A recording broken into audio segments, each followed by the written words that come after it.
Apa Anda anti nikel? Sebuah pertanyaan yang punya lebih dari satu arti. Arti pertama, Anda anti opung. Arti berikutnya, Anda melawan pemerintah. Arti berikutnya, Anda tidak mendukung 02. Arti lainnya lagi, Anda tidak sejalan dengan pembangunan berkelanjutan. Arti lain lagi, Anda melawan Pak Jokowi yang disukai 80% penduduk Indonesia. Nah, kalau begini diasosiasikan kata nikel tersebut, ya ini namanya pembunuhan ide dan kreativitas anak bangsa untuk bernegara. Karena dalam narasi berikutnya, kalau Anda anti nikel, artinya Anda melawan pemerintah dan kebijakannya. Artinya Anda anti Tiongkok, karena Tiongkok diuntungkan lebih dari 10 kali lipat dari apa yang Tiongkok investasikan di Indonesia. Artinya Anda pro Barat, karena Indonesia melawan WTO yang tidak suka Indonesia menahan ekspor bahan mentah, namun malahan memberi Tiongkok bahan yang lebih murah. Itu harus didukung. Sahabat, semua informasi kali ini jangan dibawa-bawa seakan-akan anti 02 atau anti 01. Kalian ini sudah mabok politik kalau kayak gitu. Karena semuanya Anda hubungkan, Anda kaitkan dengan pilpres dan politik.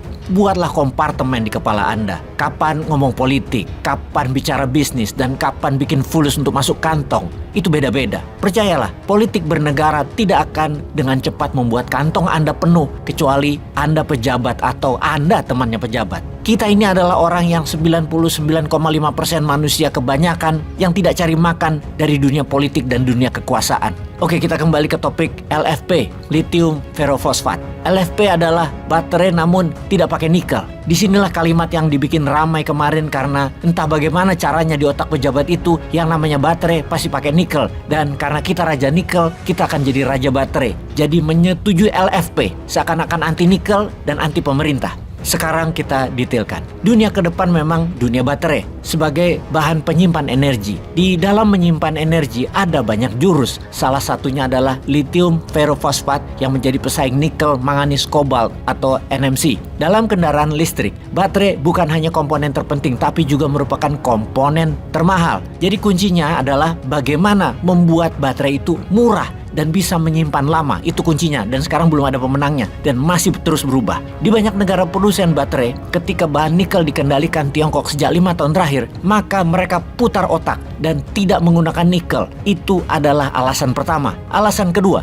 nikel harus menggunakan kobalt, di mana baterai yang memakai kobalt disebut blood battery atau baterai berdarah. Karena setiap tahun anak usia 6-12 tahun, lebih dari 3.000 anak meninggal dalam proses pengambilan kobalt yang berada di bawah tanah di gorong-gorong dalam yang tipis oksigennya di Kongo. Hal ini membuat mereka yang pro-life, yang pro-lingkungan, anti baterai berbasis kobalt yang ujung-ujungnya artinya anti nikel. Ketika WTO meminta Indonesia tidak melarang ekspor nikel mentah, tujuannya adalah untuk fair price. Maksudnya begini, harga nikel mentah katakanlah Rp25.000 sekilonya, dan ini hanya untuk pengandaian ya harga tersebut agar sahabat mudah memahaminya. Itu adalah harga internasional. Ketika dilarang ekspor, maka perusahaan membuat smelter di dalam negeri Indonesia. Tahukah kalian berapa harga nikel tambang dibeli perusahaan di Indonesia? Harganya Rp15.000 sekilonya. Dan yang beli adalah perusahaan Tiongkok di dalam negeri Indonesia. Itu yang membuat dunia mencak-mencak dan membuat pengusaha nikel Indonesia marah-marah dengan kebijakan tersebut. Mending jual Rp25.000 per kilo ke pasar internasional daripada Rp15.000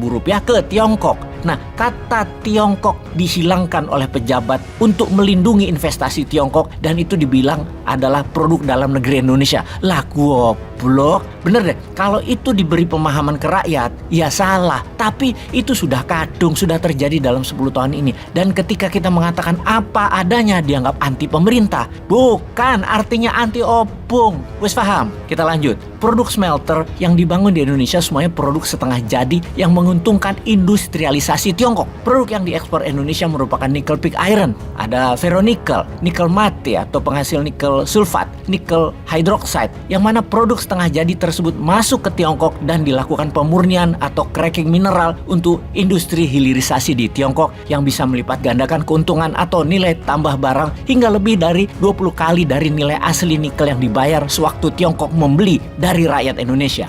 yang bisa disimpulkan ini merusak alam Indonesia bisnis nikel ala hilirisasi yang saat ini. Merugikan rakyat Indonesia juga karena hanya dapat 10%-an dari pajak. Namun kekayaan alam hilang dan malah mendukung industrialisasinya Tiongkok dan memperkaya Tiongkok 20-50 kali lipat dari apa yang Tiongkok investasikan ke Indonesia. Sudah gitu, kenapa bisa 50 kali? Ya karena mereka dapat bebas pajak tax holiday, ada insentif pajak badan PPH, juga dapat fasilitas bebas pajak ekspor, boleh impor barang baru atau bekas semuanya untuk membangun smelternya, sampai boleh pakai tenaga kerja Tiongkok sebanyak-banyaknya, dan uang transaksinya karena di luar negeri yang masuk ke Indonesia hampir nggak ada. Intinya asul dah lah. Bener deh, kalau model hilirisasi begini ya mending dukung LFP dan gak usah nikel. Itulah yang membuat harga nikel sekarang turun hampir 50% sekilonya, sekitar 15 ribuan. Masih lebih mahal harga cabe. Pening dah pala opung sekarang. Kuapokmu kapan, Dul?